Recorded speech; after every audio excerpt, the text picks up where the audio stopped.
في البدء كان الكلمة والكلمة كان عند الله وكان الكلمة الله.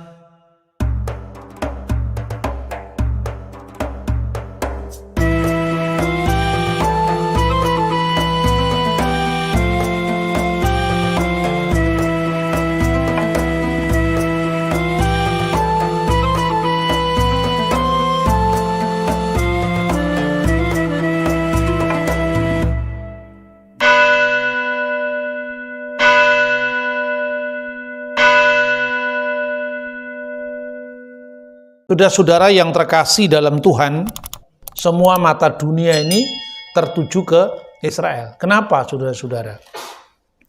Sebetulnya di balik hingar-bingar, carut-marut politik, ada tokoh yang namanya Abraham.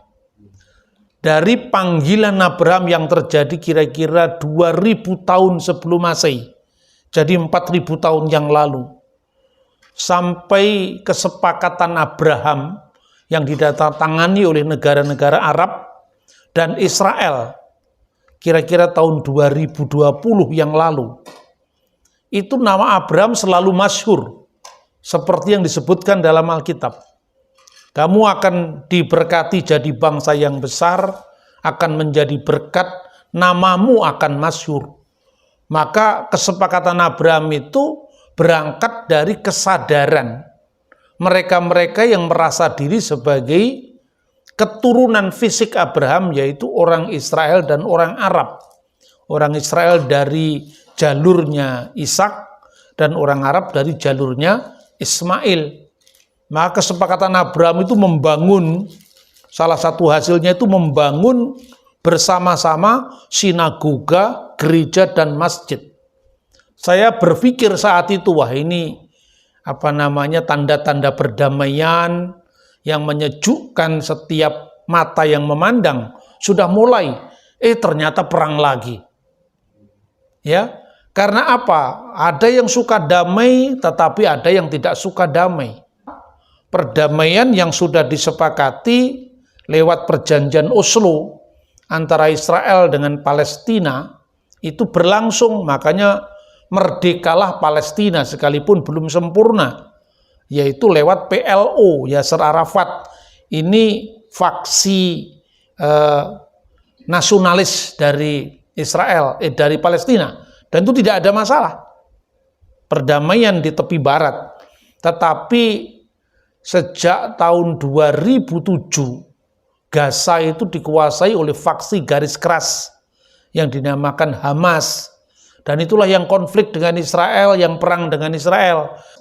Dan Hamas itu faksi garis keras yang dinyatakan sebagai gerakan teroris oleh Mesir, oleh negara-negara barat, ya. Sehingga dengan demikian jangan kita terkecoh bahwa ini bukan perjuangan antara Israel dengan Palestina, bukan konflik antara Israel Palestina, tapi konflik antara Israel dengan Hamas. Nah, saudara-saudara, tapi kita tidak ngomong politik sekarang, kita ngomong firman Tuhan. Abraham itu menjadi masyhur sesuai dengan firman Tuhan. Dihayati oleh tiga agama itu dengan perspektif teologis masing-masing. Dan saya akan membahas itu ya. Karena sekarang ini banyak orang Indonesia yang Kristen juga kebingungan dengan fenomena ini. Ada seorang rabi Yahudi yang sering datang ke Indonesia yang mengatakan bahwa pandangan Yahudi tentang Kristen itu adalah abodazarah, penyembah berhala. Nah, ini kan perlu dijawab yang seperti ini. Bahkan ada media-media Islam atau YouTube atau apa, saya sering mendapatkan kiriman, padahal nggak pernah saya tonton itu. Saya cuma lihat judulnya saja. Katanya orang Yahudi lebih dekat dengan Islam ketimbang dengan Kristen katanya. Jadi lebih baik kalau orang Yahudi beribadah di masjid ketimbang beribadah di gereja yang penuh patungnya. Mana patungnya? Nggak ada sekarang. Ya kan? Nah, orang itu salah paham kan begitu. Karena apa? Ini kan situasi ketika waktu itu ya, statement semacam ini, waktu itu ketika orang-orang Yahudi itu mengalami persekusi oleh pihak Barat.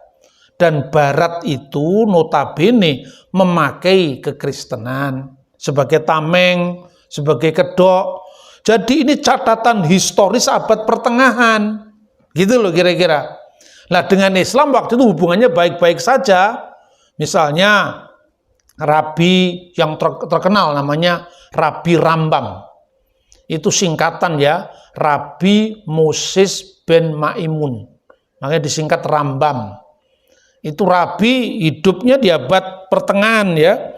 Dia mengatakan bahwa Islam itu termasuk tidak menyembah berhala, sekalipun agamanya juga bukan agama yang benar. Tapi Kristen itu penyembah berhala. Itu disebutkan dalam misalnya salah satu catatan yang namanya Hilkot Abu Dazarah 9 ya, baris atau angka keempat. Dia mengatakan orang Kristen dengan ibadah minggu dan perayaan-perayaannya semua itu adalah penyembahan berhala. Tetapi Islam dikecualikan dari penyembahan berhala, tapi termasuk agama yang salah juga katanya.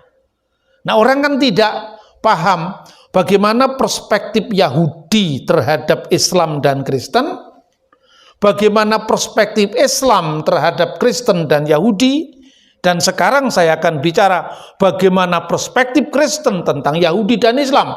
Fair dong, ya kan?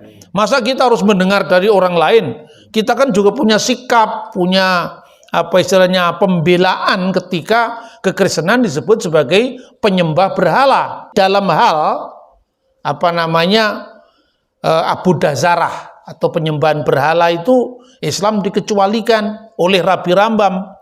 Tetapi Kristen tidak, ibadah minggu dan perayaan-perayaannya itu adalah bentuk penyembahan berhala. Karena orang Kristen percaya dengan Trinitas, Bapa, Putra, dan Roh Kudus, yang menurut kekristenan sendiri itu adalah Allah yang Esa, Elohim Echad. Nah, lalu orang berhenti sampai di situ, padahal secara historis setiap agama itu kan punya kesan terhadap agama lain. Dan itu tidak bisa lepas daripada warisan sejarah. Satu contoh misalnya, tafsir Quran tentang kekristenan di masa perang salib itu jauh lebih keras dengan tafsir-tafsir Quran terhadap kekristenan, artinya ayat-ayat yang berkaitan dengan kekristenan yang muncul di masa damai. Saya bisa contoh ya, tafsir yang muncul di masa perang salib itu kekristenan kan sebagai musuh. Karena waktu itu sedang perang salib Islam, negara-negara Islam dengan negara-negara Kristen. Tetapi di abad 19, awal abad 20, ketika kekristenan damai saja dengan Islam, muncul tafsir yang lebih ramah. Misalnya tafsir Al-Qasimi yang menyebut bahwa tuduhan Quran tentang bentuk penyembahan terhadap Salisu Salasa, ketiga yang tiga, itu ada ayatnya dalam Al-Quran, surat Al-Ma'idah ayat 73, laqad kafara ladina qalu innallaha salisu salasya. Sungguh telah kafir orang yang mengatakan Allah itu ketiga dari yang tiga. Biasanya ini dipahami sebagai Trinitas, tapi kata Al-Qasimi wala taqulu salasa, jangan mengatakan Tuhan tiga, itu bentuk penyembahan yang keliru dari kekristenan hersi, kekristenan bidat yang namanya sekte Maryamiun, di mana menyembah Maryam dan memasukkan Maryam di dalam ketiga yang tiga tadi, yaitu Allah, Isa, dan Maryam. Itu tafsir Al-Qasimi. Maka dia mengutip juga di dalam Quran, yaitu ayat yang 116 dari surat Al-Maidah, di mana Allah mengkonfirmasikan kepada Isa. Ditanya, a anta qulta linnas ittaqiduni wa ummiya ilahaini min dunillah. Apakah kamu wahai Isa berkata pada sesamamu manusia, jadikanlah saya Yesus Isa dan ummiya ibu saya ilahaini menjadi dua ilah di samping Allah. Berarti di sini bukan Bapa, Putra, dan Roh Kudus, tapi Bapa, Ibu, dan Anak. Ini Al-Qasimi. Jadi saya tidak mau terus campur agama orang lain, tapi saya hanya menunjukkan bahwa ketika agama-agama dalam kondisi damai, kesannya terhadap orang lain itu lebih ramah ketimbang muncul dalam suasana perang. Begitu juga misalnya Rabi Rambam lebih ramah terhadap Islam, karena Rambam hidup ketika dia berada dalam perlindungan pemerintahan Islam. Zamannya Sultan Salahuddin Al-Ayyubi, di abad ke pertengahan yang lalu itu, bukan sekarang. Tetapi orang lupa kadang-kadang ini bedanya logika polemik dan logika dialog. Logika polemik itu pokoknya orang lain itu harus salah. Sekalipun orang itu menyatakan sedikit kebenaran yang tidak penuh, tapi dianggap semua tidak ada artinya. Ini teologi hantam kromoisme. Pokoknya semua yang ada di luar kita harus salah, harus terkutuk, harus kalah. Itu tidak seperti itu orang Kristen diajar. Yesus pun ketika dilapori muridnya dalam Markus pasal 9, lihat itu ada orang yang bukan muridmu, mengusir setan atas namamu. Laranglah dia. Apa kata Yesus? Jangan larang dia. Tidak mungkin orang itu mengusir setan atas nama Yesus sekaligus menyangkal Yesus. Maka dikatakan barang siapa tidak melawan kita, dia ada di pihak kita. Padahal itu bukan orang Kristen, bukan orang pengikut Yesus. Siapapun yang memberi kamu secangkir air karena nama Yesus, dia tidak kehilangan upahnya. Seharusnya kita mengembangkan teologi yang ramah, sekalipun kita tidak kehilangan jati diri kita, kan? Nah, seperti itu saudara-saudara. Nah, di mata Rambam itu kan teologi pendekatan dengan Islam, ya. Bukan berarti Kristen kemudian sama sekali dihiraukan, tidak. Coba kalau kita membaca bukunya Rambam itu secara lebih detail, ya. Dalam suratnya kepada orang-orang Yaman, yang namanya Rabi ini, abad 13 ini, menganggap Muhammad itu adalah orang gila. Lah kenapa itu tidak dikutip? Itu kan ungkapan yang seharusnya jujur diakui, kan? Dia disebut Hamsugah, orang gila, dan nabi palsu. Jadi sekarang mungkin enggak orang Yahudi ikut sembahyang di masjid yang ada ungkapan wasyhadu anna Muhammad Rasulullah, dan kami bersaksi Muhammad Rasulullah. Sedangkan Muhammad di mata Rambam adalah orang gila. Yesus pun juga dianggap sama oleh dia. Nah, ini polemik saudara-saudara. Tapi di pihak lain, Rambam, Rabi yang sama ini, saya kutipkan ya, dalam bukunya yang berjudul Tesufot Harambam, artinya jawaban Rabi Rambam. Dia mengatakan begitu. Di dalam Tesufot Harambam 149. Ini jawaban Rabi di abad pertengahan ini. Bolehkah mengajarkan Taurat kepada orang-orang bukan Yahudi? Tidak boleh. Siapapun yang mengajarkan Taurat kepada orang-orang bukan Yahudi, dia bertanggung jawab terhadap nyawa. Artinya kebinasaan. Lalu dalam buku yang sama ini, pada angka 149 dia mengatakan, tapi kamu boleh mengajarkan Torah kepada orang-orang Kristen. Kamu boleh mengajarkan Taurat kepada orang-orang Nosrim. Karena apa? Karena supaya mereka berbalik menerima kebenaran dari iman kita. Perspektif Yahudi, kita kan dianggap salah sama Yahudi. Tetapi katanya, tidak boleh mengajarkan Torah kepada orang Ismail, kepada orang Islam. Jadi kalau di mata Rambam, orang Kristen dianggap tidak lebih murni dari Islam dalam soal keesaan Tuhan, sebaliknya Islam dianggap tidak boleh kepada mereka diajarkan Taurat. Tidak boleh diajarkan Taurat kepada orang Muslim. Kenapa tidak boleh? Sementara Kristen boleh. Karena begini, salah satu dari mereka yang tidak bisa menerima kehidupan yang kekal di alam yang akan datang, olam haba, adalah satu, mereka yang menyangkal kebangkitan orang mati. Itu ditujukan kepada sesama Yahudi, yaitu orang Saduki.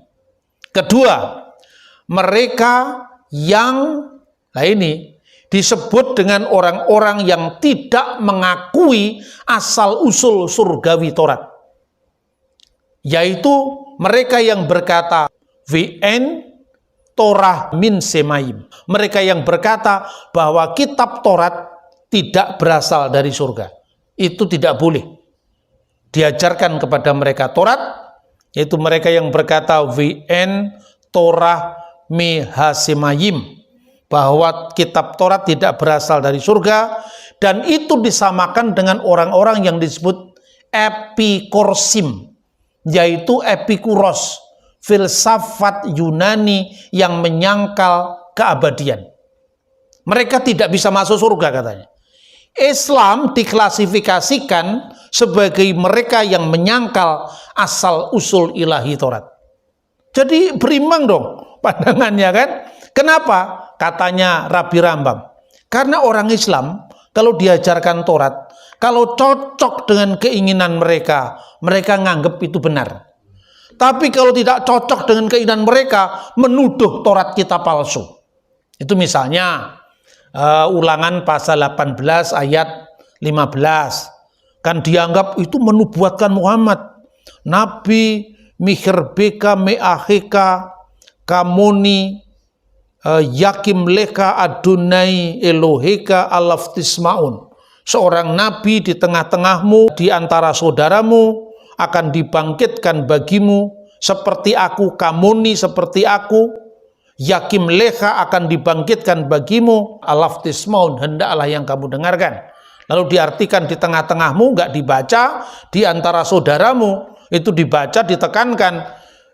Mu di sini adalah saudaranya Ishak, saudaranya Ishak adalah Ismail, padahal mu di sini suku Lewi. Saudaranya suku Lewi kan suku Yehuda. Musa dari suku Lewi, Yesus dari suku Yehuda. Dan kedua-duanya di tengah-tengahmu, bukan di luar kamu, di tengah-tengah Israel. Nah, ini ayat sering dikutip oleh orang-orang Muslim, dianggap nubuat untuk Nabi Muhammad. Kalau itu cocok dengan pemikiran mereka, diterima. Tapi kalau nggak cocok, Taurat sudah dipalsukan. Maka kata Rabi Rambam, ketimbang kitab Taurat tidak dihargai, toh mereka tidak menerima kitab Taurat kita, maka jangan ajarkan kepada mereka. Mereka yang mengajarkan Taurat kepada orang yang tidak percaya Taurat, mengajarkan Taurat kepada orang-orang bukan Yahudi, itu namanya khayaf misa, yaitu bertanggung jawab atas nyawa. Tapi untuk orang Kristen boleh, kepada orang Muslim boleh, karena mereka mengakui asal-usul ilahi Taurat.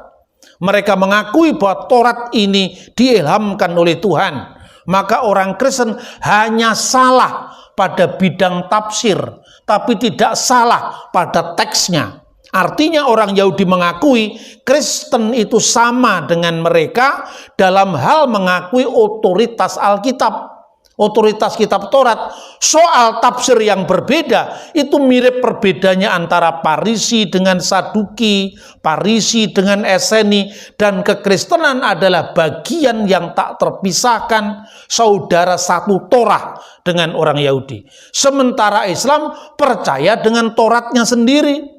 Apabila cocok diterima, kalau nggak cocok dituduh palsu. Itu yang terjadi sampai hari ini. Dan saya selalu menjawab ketika iman Kristen disalahpahami, maka saya jelaskan seperti ini. Bukan saya setuju dengan Rabi Rambam, saya jelas nggak setuju. Iman saya dianggap Abu Dazarah, penyembahan berhala, masa saya setuju? Harus saya luruskan. Tetapi saya juga harus meluruskan kepada saudara-saudara Muslim yang sering menggunakan ini seolah-olah Kristen itu di mata Yahudi semua penyembah berhala. Setiap agama itu kan punya kelompok moderat, punya kelompok garis keras. Nah, Yahudi yang sering datang ke Indonesia itu adalah kelompok garis keras. Itu kelompok polemik, ya. Makanya harus kita baca dua-duanya. Setiap agama kan punya kelompok garis keras, kelompok garis lucu, kelompok garis lembut, kan ada semua kan. Saya ini bukan garis keras, mungkin garis lembut atau garis lucu. Karena apa? Kita tidak bisa memaksakan pandangan kita kepada orang lain, apalagi orang lain yang tidak seasas kitab sucinya dengan kita. Lah itu pandangan Yahudi tentang Islam dan tentang Kristen. Sekarang bagaimana pandangan Islam terhadap Yahudi dan Kristen? Jangan lupa loh, Islam itu dalam sejarahnya juga keras terhadap Yahudi. Terhadap Kristen malah lebih lembut Islam itu. Misalnya, kalau Anda baca tafsiran Al-Fatihah, mulai dari Syekh Nawawi Al-Bantani, kakeknya wakil presiden kita, Ma'ruf Amin itu kan nulis tafsir yang berjudul Maroh Labid Tafsir An-Nawawi. Orang pesantren pasti tahu semua itu. Atau misalnya tafsir Jalalain yang sangat terkenal di dunia pesantren. Bagaimana dia menafsirkan Ihdinas siratal mustaqim, siratal ladzina an'amta alaihim ghairil maghdubi alaihim waladdallin. Amin. Tunjukkanlah kami jalan yang lurus, yaitu jalan orang-orang yang kau berikan nikmat. Itu maksudnya jalan orang-orang yang diberikan hidayah oleh Allah. Bukan jalannya orang yang kau murkai. Ghairil maghdubi alaihim, bukan jalannya orang-orang yang kau murkai. Diartikan apa di situ? Wahum al-Yahud, mereka adalah orang Yahudi. Waladdallin diartikan apa? Diartikan wahum an-Nasara, dan yang sesat itu adalah orang Nasrani, alladzina dolu anil Islam, yang mereka tersesat dari Islam. Itu haknya orang Islam. Nganggap Yahudi dimurkai Allah, Kristen sesat, itu kan haknya Islam kan? Kita tidak boleh marah, ukurannya berbeda kok. Kalau saya ngomong sesat ya tenang-tenang aja. Kristen itu kafir Pak, ya kaum berpikir. Kafir itu. Makanya kita tidak telan mentah-mentah. Saya selalu mikir kok, untuk memilih itu saya mikir kok. Gitu. Siapa orang-orang sesat? Itu adalah orang-orang Nasrani yang alladzina dulu anil Islam, yang telah keluar dari sesat dari agama Islam. Lalu kalau Anda membaca Quran, ini Anda bisa cross check semua. Orang Yahudi itu dinyatakan orang yang paling keras permusuhannya terhadap orang Muslim, yaitu orang Yahudi dan orang musyrik, para penyembah berhala, para orang yang menyekutukan Allah. Tetapi terhadap Kristen berbeda, dianggap paling dekat persahabatannya dengan Islam. Dikatakan wala tajidanna aqrabahum mawaddatan lil ladzina amanu ladzina qalu inna nasara dalika bi anna minhum kisisina wa ruhbana wa annahum la yastakbirun. Tetapi orang-orang yang paling dekat, paling akrab persahabatannya dengan orang-orang beriman, maksudnya orang Muslim, adalah mereka yang berkata inna nasara, sesungguhnya kami orang Nasrani. Hal itu disebabkan dalika bi anna minhum kisisina wa ruhbana wa annahum la yastakbirun. Di antara mereka itu ada orang-orang yang disebut para rahib, para biarawan, para pendeta, dan mereka tidak menyombongkan diri. Ini juga ayat punya makna historis. Kalau dulu orang Yahudi keras permusuhannya terhadap Islam, ternyata di abad 13 lembut-lembut juga antara Rabi Rambam dengan pemerintahan Muslim waktu itu Salahuddin Al-Ayyubi. Nah sekarang ketika Hamas meletus perang dengan Israel, lah ini lihat sendiri lembut apa tidak sekarang? Tidak lembut kan? Siapa yang mau ibadah ke masjid sekarang di Gaza? Ini kan soal sejarah ya. Jadi situasi berubah, kadang-kadang apresiasi kita terhadap pihak lain itu juga berkembang. Itulah pandangan Islam tentang Yahudi dan Kristen. Nah sekarang baru, itu hak kita sekarang yang bicara. Bagaimana pandangan Kristen tentang Yahudi dan Islam. Kan begitu kan? Nah tadi kan kita sudah dipandang orang lain. Masa kita disuruh merem saja? Kita sekarang waktunya juga memandang orang lain di luar kita. Nah saudara-saudara, Dalam iman Kristen, tauhid atau keesaan Allah itu dibagi 3. Sistematik yang pertama adalah, ini sistematik dari saya, monoteisme setan, satanic monotheism. Kenapa? Dasarnya di dalam Yakobus pasal 2:19. Kamu percaya Allah itu satu, itu baik. Tapi setan-setan pun percaya itu dan gemetar.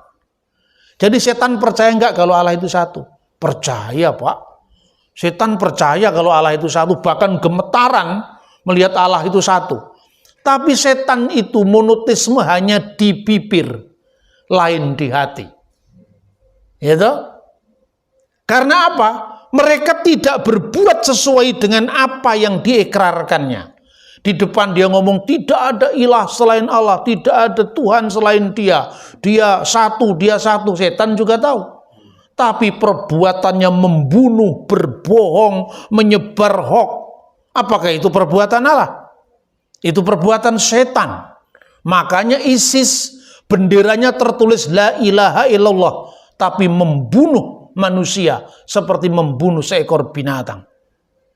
Ini jangan lupa, setan bisa menggunakan monoteisme untuk mengecoh manusia. Seolah-olah mereka beriman paling murni tapi tidak ada buah-buah roh. Maka monoteisme tingkat terendah, monoteisme pengakuan ini perlu ditingkatkan. Itulah yang disebut monoteisme Abraham. The Abrahamic monotheism. Kenapa Abraham monoteis? Jelas Abraham itu kakek moyangnya penyembah berhala di Ur. Lalu Tuhan memanggil dia, tinggalkanlah negerimu, tinggalkanlah rumah bapamu, ke suatu tempat yang akan kutunjukkan kepadamu. Tempatnya dia belum tahu. Saudara tahu bahwa Mesopotamia di abad milenium zamannya Abraham, milenium kedua sebelum Masehi, itu tempatnya ekonomi dunia. Siapa yang tidak mengenal Mesopotamia? Peradaban pertama muncul di sana. Peredaran uang, peredaran properti yang maju, semuanya ada di Mesopotamia menurut bukti-bukti arkeologi. Kita saja mengenal aksara baru abad keempat. Anda mau baca bagaimana sistem hukum di zaman Abraham, ditemukan prasastinya sekarang. Itu membuktikan bahwa Mesopotamia itu adalah pusat peradaban saat itu. Misalnya prasasti Nusi yang berbicara tentang penjualan hak kesulungan, cocok dengan Alkitab kan? Kalau coba Anda pahami menurut budaya kita, masa kesulungan bisa dijual? Siapa yang mau laku kesulungan dijual? Ya toh? Karena kesulungan itu bukan sekedar anak yang lahir pertama, tapi menerima warisan 2 kali lipat. Lah Esau hanya membatasi kesulungan dari harta benda, yang 2 dan 3 enggak dibaca. Berhak menerima berkat orang tua dan menjadi pemimpin family altar, pemimpin mezbah keluarga. Itu ada dokumen atau prasastinya. Maka orang yang membaca Alkitab tanpa membaca sejarah kadang-kadang bingung. Yakub penipu kok bisa diberkati Tuhan, ya kan? Padahal sebetulnya Yakub itu justru menghormati hak kesulungan secara utuh, bukan sekedar dipahami menerima warisan 2 kali lipat, tapi juga pemimpin mezbah keluarga, dan satunya lagi adalah menerima berkat dari orang tuanya, dalam hal ini berkat Abraham. Prasasti Nusi juga bicara tentang seorang istri boleh memberikan hambanya kepada suaminya untuk memperoleh anak dari suaminya. Dan prasasti itu meneguhkan catatan Alkitab, Kejadian pasal 16. Prasasti Nusi didukung lagi oleh namanya Undang-Undang Lipit Estar. Dalam undang-undang yang ditemukan sejaman dengan Abraham ini juga ada ketentuan. Apabila seorang hamba melahirkan anak bagi tuannya, maka anak itu bisa menjadi anak sang tuan mendapatkan pengakuan apabila sang anak lahir di rumah nyonyanya. Karena waktu itu belum ada tes DNA untuk membuktikan benar nggak itu anak dari sang suami. Dari latar belakang itu makanya Alkitab mencatat ketika malaikat bertemu Hagar. Hagar, dari mana asalmu, kemana tujuanmu? Kembalilah ke rumah nyonyamu, biarkan kamu ditindas olehnya. Kalau Anda memahami dari zaman kita sekarang, Tuhan kok membiarkan penindasan? Betul apa tidak? Tuhan kok membiarkan penindasan terhadap seorang hamba? Tidak, karena Ismail tidak ikut salah. Kalau Ismail lahir di luar rumah Abraham, dia tidak dapat pengakuan dari anaknya Abraham. Satu lagi, Sarah menginginkan Hagar diusir. Abraham sebal hati, ya kan? Tapi Tuhan sekali lagi mengatakan, apa yang dikatakan Sarah itu kamu lakukan. Tuhan itu bagaimana? Orang diusir cuman anak kecil saja bermain, kok seolah-olah malah membenarkan apa pengusiran itu. Dan lagi pula, kenapa Abraham begitu bucin, budak cinta terhadap Sarah? Bener nggak? Itulah yang namanya anakronisme sejarah. Ana itu artinya menolak. Kronos itu adalah kronologi. Jadi kita memahami sejarah itu dari pikiran kita sekarang. Bukan 2000 tahun yang lalu di zaman Yesus, bukan 4000 tahun yang lalu di zaman Abraham. Akibatnya apa? Kita tidak melakukan eksegese, mengambil makna dari teks itu, tapi kita melakukan eisegese, memasukkan prapaham kita, pikiran kita dalam teks kitab suci. Makanya terjadilah tafsir yang aneh-aneh di dunia modern ini. Karena apa? Kita membaca teks ribuan tahun yang lalu, kita pahami secara anakronistik dari bahasa kita, budaya kita sekarang. Maka ketika Tuhan mengatakan, tinggalkanlah negerimu, itu bukan sekedar meninggalkan batas-batas geografis, tapi juga meninggalkan hukum yang tidak adil. Nah, itulah sebabnya ketika terjadi semacam kecelakaan sejarah ini kan, Sarah memberikan Hagar kepada suaminya. Karena apa? Bukan karena dia semata-mata baik hati, tidak, karena dia malu. Bagi orang Timur Tengah kuno, sekalipun dia orang merdeka, kalau dia mandul tidak ada gunanya, tidak ada harganya. Hagar, kenapa dia mau? Kapan lagi naik kelas kalau tidak memanfaatkan tawaran dari sang nyonya? Jadi dua-duanya punya ambisi kan? Ya toh? Akhirnya lahirlah Ismail. Naluri seorang wanita tetap berlaku. Bahwa saya lebih hebat dari nyonya saya. Saya budak, tapi saya kan orang yang subur rahim saya, dan itu menjadi pujaan di Timur Tengah. Makanya ada larangan dalam Alkitab itu, karena Israel dikuduskan, jangan kamu makan anak kambing bersama susu induknya. Itu pemujaan dewi kesuburan Asera di Timur Tengah kuno. Dan itu larangan bagi orang Yahudi. Anda yang orang Manado tidak usah ikut-ikut. Karena memang tidak ada kaitannya dengan orang Yahudi. Orang Manado nggak dipilih sebagai bangsa yang dikuduskan, yang dibedakan dengan bangsa lain kan. Gitu loh kira-kira membaca Alkitab itu, saudara-saudara. Maka kemudian Ismail lahir. Tuhan adil, Ismail tetap menjadi bangsa yang besar. Diberkati juga sama jadi bangsa yang besar. Berketurunan banyak, anaknya 12, fair toh? Tuhan adil. Ismail diberi 12 anak, melahirkan 12 suku. Kedar, Nebayot, dan seterusnya itu. Israel juga 12 anak dengan 12 suku. Plus 1 perempuan masing-masing. Selain 12 suku Israel diberikan Dina. Selain 12 suku Ismail diberikan Mahalat. Fair, Tuhan adil. Ya. Tetapi berkat yang terakhir tidak pernah diberikan pada Ismail. Apa itu? Olehmu semua kaum di muka bumi akan mendapatkan berkat. Inilah yang disebut dalam perspektif Kristiani sebagai the messianic blessing. Berkat mesianik yang hanya diberikan kepada Abraham, Ishak, Yakub.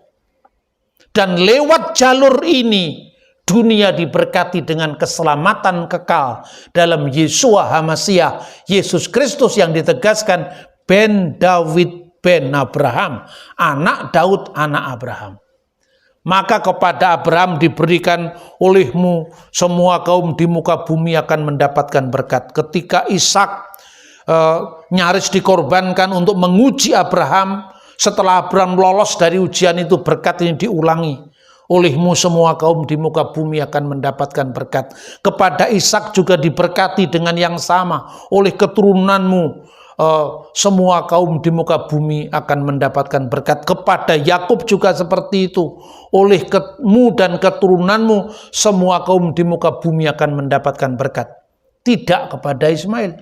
Apa Tuhan tidak adil? Justru Tuhan itu tidak bisa diubah rencananya karena kecelakaan sejarah persekongkolan antara Hagar dengan nyonyanya dengan Abraham. Tidak, karena janji pemanggilan Abraham dalam Kejadian 12:1 ayat sampai dengan 3 diberikan sebelum Hagar hadir dalam kehidupan Abraham, ya kan?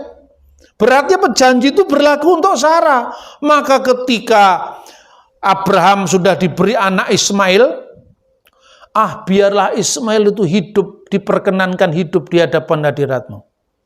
Dia sudah enjoy dengan anaknya itu. Umurnya sudah tua, istrinya sudah berhenti haid menopause. Apalagi Tuhan.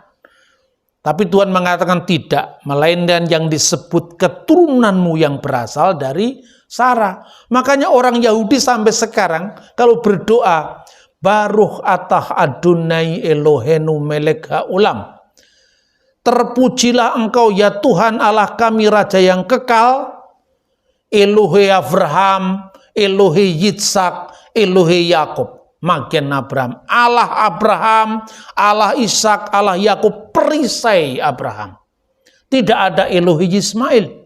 Apa Ismail terkutuk? Tidak. Ismail bukan jalur mesianik. Itu maknanya. Dalam hal ini Kristen dan Yahudi sama. Meskipun orang Yahudi tidak menerima Yesus sebagai Mesias, tapi bahwa Sang Mesias akan muncul dari Abraham, Ishak, dan Yakub itu sama. Hanya bedanya orang Yahudi tidak menerima Yesus, tetapi konsep tentang Mesias sebagai imam, nabi, raja itu sama karena perjanjian lama yang mengungkapkan hal itu. Kitab bersama yang diyakini Yahudi dan Kristen dengan tafsir yang berbeda. Nah, saudara-saudara terkasih dalam Tuhan, ini pentingnya. Pertama, jadi monoteisme Abraham itu terbatas pada dia taat tapi dia belum tahu. Baru di hasilnya kemudian kan tergenapi. Kenapa Tuhan mengizinkan pengusiran Hagar dengan anaknya? Karena kalau tidak diusir, firman Tuhan tidak digenapi. Dia akan tinggal bersebelahan dengan saudara-saudaranya. Maksudnya dengan Ismail, dengan Ishak. Ya, maka orang-orang yang menjadi keturunan Ishak atau Israel itu disebut Bene Yisrael. Ya, sementara keturunan Ismail disebut sebagai Bene Hamidbar, anak-anak padang gurun. Dan itu yang dicatat dalam Kejadian pasal 20 digenapi sekarang. Israel tinggal berhadapan dengan saudara-saudaranya bangsa Arab. Maka sudah benar resolusi 181 PBB itu, dua negara dalam koeksistensi damai itu sudah benar. Yang salah Hamas. Hapuskan Israel dari peta dunia. Lah itu kok ngajak damai bagaimana? Kesepakatan anak-anak Abraham secara fisik loh ya. Ismail itu anaknya Abraham. Ishak anaknya Abraham. Maka kesepakatan Abraham harus menghormati dari antara anak-anak Abraham. Bahwa di antara tiga anak-anak Abraham dalam konteks agama masih berbeda. Sejarah belum selesai bro. Sejarah belum berakhir. Ini bukan the end of history. Ini sejarah sedang berlangsung. Dan kita umat Kristiani percaya. Pada akhirnya nanti. Seluruh yang ada di bumi, di bawah bumi, di atas bumi mengaku. Yesus Kristus adalah Tuhan bagi kemuliaan Allah Bapa. Amin. Kita percaya itu, tapi sejarah sekarang sedang dalam penggenapan. Sejarah belum berakhir. Maka orang yang bertanya kepada saya, kenapa orang Yahudi tidak terima Yesus? Belum semua. Jadi kalau dijawab, jangan malah jadi minderwaardigheid kompleks. Kenapa orang Yahudi, di mana Kristen sendiri muncul di sana kok malah ditolak? Belum selesai. Sejarah belum selesai. Sejarah sedang berlangsung. Imani apa yang dikatakan dalam Alkitab Perjanjian Baru. Akan datang saatnya. Nanti semua orang bertobat termasuk umat pilihannya. Karena lewat Israel ini terjadi Mesias yang akan menjadi berkat bagi semua bangsa. Nah, terakhir sekarang iman Abraham, ya, yang disebut Abrahamic monotheism. Yang terakhir iman kepada Allah yang esa di dalam Yesus Kristus. Inilah yang disebut the Trinitarian monotheism. Monoteisme di dalam Bapa, Putra, dan Roh Kudus. Jadi dasarnya apa? Dasarnya Alkitab sendiri, Yesus yang mengajarkan kepada kita, kok protes?